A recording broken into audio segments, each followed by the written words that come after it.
Good morning, class 8th. This will be your 13th lecture of the chapter. Class 8 ये आपके 7th chapter का 13th lecture है. इसमें हम पढ़ने जा रहे हैं कि जो हमारा कम्युनिकेशन मॉडल है उसमें हमारा कम्युनिकेशन का जो ट्रांसमिशन होता है, मतलब जो मैसेजेस भेजे जाते हैं, ट्रांसमिट किए जाते हैं एक जगह से दूसरी जगह, उनका जो ट्रांसमिशन है वो किस पे डिपेंड करता है. मतलब जो स्पीड या फिर रेट कह सकते हो, जो ट्रांसमिशन रेट है या ट्रांसमिशन स्पीड है वो किस किस फैक्टर पर डिपेंड करता है. तो उन फैक्टर्स के बारे में हम पढ़ने जा रहे हैं.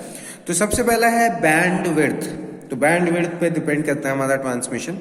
तो बैंड विड्थ में क्या है, the greater the bandwidth of a signal the higher the data rate that can be achieved. तो बैंड विड्थ क्या है बेटा, ये आपका जब आप हायर क्लासेस में जाओगे तो आप एक चीज पढ़ोगे कि एक आता है सिग्नल का वेवलेंथ. ठीक है, सिग्नल का वेवलेंथ. तो वेवलेंथ को यहाँ पे बैंड विड्थ बोला गया है. ठीक है, तो जितना ज्यादा आपका वेवलेंथ होगा या जितना ज्यादा आपका बैंड विड्थ होगा वही हमारा क्या होता है, उससे डिपेंड करता है कि कितना ज्यादा डेटा आपका ट्रांसफर हो रहा है. ठीक है, तो ये है आपका बैंड विड्थ या फिर वेवलेंथ. ठीक है, वेवलेंथ या बैंड विड्थ क्या होता है कि जब हमारा सिग्नल ट्रांसफर होता है तो वो एज अ वेव ट्रांसमिट होता है. ठीक है, वेव की तरह ट्रांसमिट होता है. तो वो कितना लंबा एक वेव बनता है वो डिपेंड करता है कि उसका उतना ही बैंडविड्थ होता है. ठीक है, तो बेटा ये हम जब साइंस पढ़ेंगे, आप फ्यूचर में जब साइंस पढ़ोगे तो मे भी आपको बैंडविड्थ वाला कॉन्सेप्ट समझ में आएगा. ठीक है, इसको अभी आप ऐसे समझ सकते हो कि जैसे मान लो आपका कहीं पे भी कोई सा जब सिग्नल ट्रांसमिट होता है तो ऐसा वेव जाता है, ऐसे वेव की तरह जाता है. ठीक है, ऐसे जाता है. समझ में आ रहा है. अब ये जो आपका इस वाले पॉइंट और इस वाले पॉइंट में जो गैप है, ठीक है, ये जो यहाँ के टॉप पॉइंट और यहाँ के टॉप पॉइंट में गैप है, इसको या वेवलेंथ बोलते हो या इसी को आप बैंडविड्थ बोलते हो.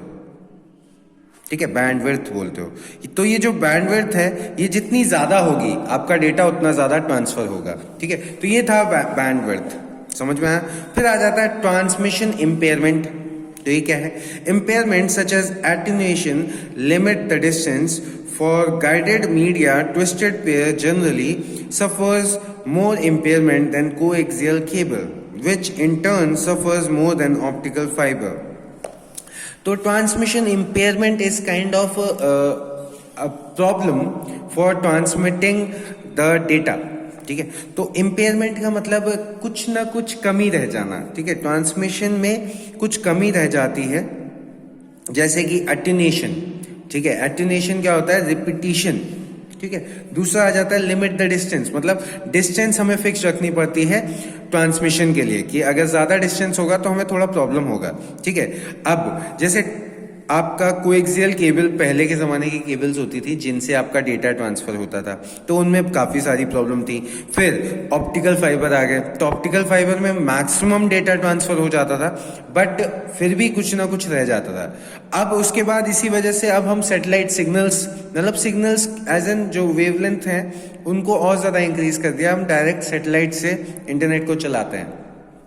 ठीक है, although there are cables and the cables are using optical fiber for the transmission of data, but still at times we are using the signal from the satellite direct.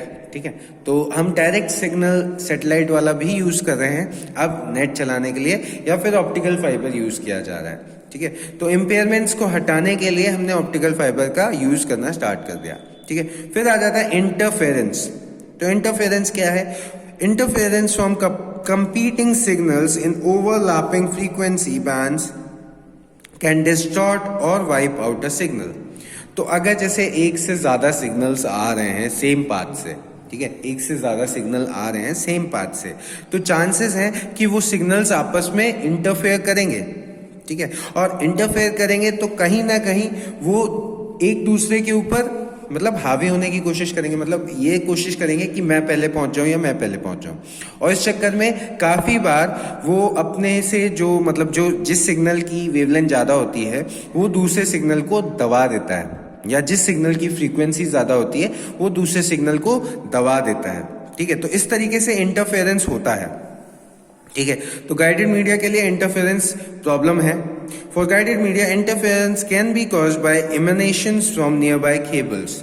ठीक है, तो गाइडेड मीडिया में interference हमारे जो आसपास वाले cables हैं उनमें से जो सिग्नल निकल रहा है उसकी वजह से भी हो सकता है।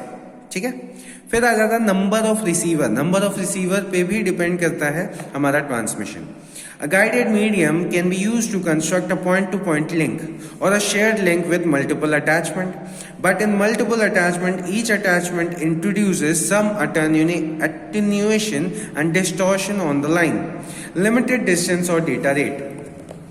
अब जैसे हमारे कितने लोग रिसीव करने वाले हैं ट्रांसमिशन को, उस पर भी डिपेंड करता है ट्रांसमिशन रेट। अगर वो सिंगल पर्सन है तो ट्रांसमिशन स्मूथ रहेगा, लेकिन अगर एक से ज़्यादा पर्सन अटैच हो जाते हैं ट्रांसमिशन में तो बट ऑब्वियस सी बात है बेटा कि इसमें कहीं ना कहीं आप वायर्स ज़्यादा अटैच करोगे, जहाँ वायर आपने ज़्यादा अटैच किए तो कुछ ना कुछ प्रॉब्लम होती है। ठीक है, तो वही अटेन्यूएशन एंड डिस्टॉर्शन है। ठीक है, कि लाइन में कुछ ना कुछ प्रॉब्लम डिस्टॉर्शन आ जाता है, मतलब खराबी आ जाती है। ठीक है, जिसकी वजह से हमारा डेटा जो है लिमिट हो जाता है और डेटा रेट का ट्रांसमिशन भी कम हो जाता है। ठीक है, फिर आ जाता है टाइप्स ऑफ कम्युनिकेशन चैनल। तो बेटा इसके बारे में हम नेक्स्ट लेक्चर में पढ़ेंगे। इस लेक्चर में आपका बस इतना ही। Thank you class.